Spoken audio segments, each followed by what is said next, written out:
Hello students, welcome back to our channel. అందరూ ఎలా ఉన్నారు గైస్? అందరూ బాగానే ఉన్నారు అనుకుంటున్నా. కాకపోతే ఇవాళ మన వీడియో ఏంటంటే చాలామంది స్టూడెంట్స్ అయితే అడుగుతున్నారనమాట. ఏపీ ఈఏపీ సెట్ 2024కి సంబంధించి మాకు సీట్ అలాట్మెంట్ ఆర్డర్ అనేది పోస్ట్ పోన్ చేశారని అయితే చాలామంది స్టూడెంట్స్ అయితే అడుగుతున్నారు. గైస్ ఇవాళ చూసుకున్నట్లయితే మనకు ఖచ్చితంగా ఏపీ ఈఏపీ సెట్ 2024కి సంబంధించి సీట్ అలాట్మెంట్ ఆర్డర్స్ అనేవి అయితే రిలీజ్ అయితే చేస్తారు అన్న అప్డేట్ కూడా రావడం జరిగింది. ఒక్కసారి అయితే మీరు వెబ్సైట్ అనేది ఓపెన్ చేసి రీలోడ్ అయితే చేయండి. అక్కడ మనకు ఎర్రర్ అనేది వస్తుందన్నమాట.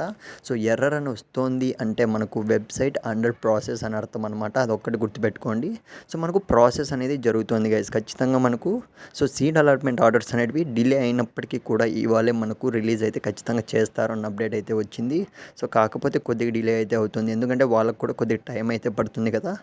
ఇన్ కేస్ ఒకవేళ పోస్ట్ పోన్ చేస్తే కనుక మన ఛానల్లో నేనైతే అప్డేట్ అయితే ఇస్తాను, ఖచ్చితంగా చెప్తున్నా. మ్యాక్సిమం పోస్ట్ పోన్ అయితే చేయరు గైస్. ఇవాళే మనకైతే సీట్ అలాట్మెంట్ ఆర్డర్స్ అనేటివి అయితే వచ్చేస్తాయి. మీరైతే ఏమాత్రం డౌట్ పెట్టుకోకండి, టెన్షన్ పడకండి. ఫస్ట్ ఆఫ్ ఆల్ చెప్తున్నా, మన సబ్స్క్రైబర్స్ అందరికీ మంచి కాలేజెస్లో సీట్ రావాలని అయితే కోరుకుంటున్నా. వస్తుంది కూడా, గుర్తుపెట్టుకోండి. వచ్చిన తర్వాత నాకు చెప్పడం మాత్రం మర్చిపోకండి. మీకు అయితే ముందే చెప్తున్నా, కింద కామెంట్ అయితే చేయండి. కామెంట్లో మీకు ఏ కాలేజ్ వచ్చింది, నో కాలేజ్ అని వస్తే మాత్రం, ఏ కాలేజ్ రాకుండా వస్తే మాత్రం ఖచ్చితంగా మీరు మన ఛానల్ ఫాలో అవ్వండి. సెకండ్ కౌన్సిలింగ్లో ఏ విధంగా వెబ్ ఆప్షన్స్ ఇవ్వాలో నేనైతే మీకు చెప్తాను ఖచ్చితంగా. వెయిట్ చేద్దాం.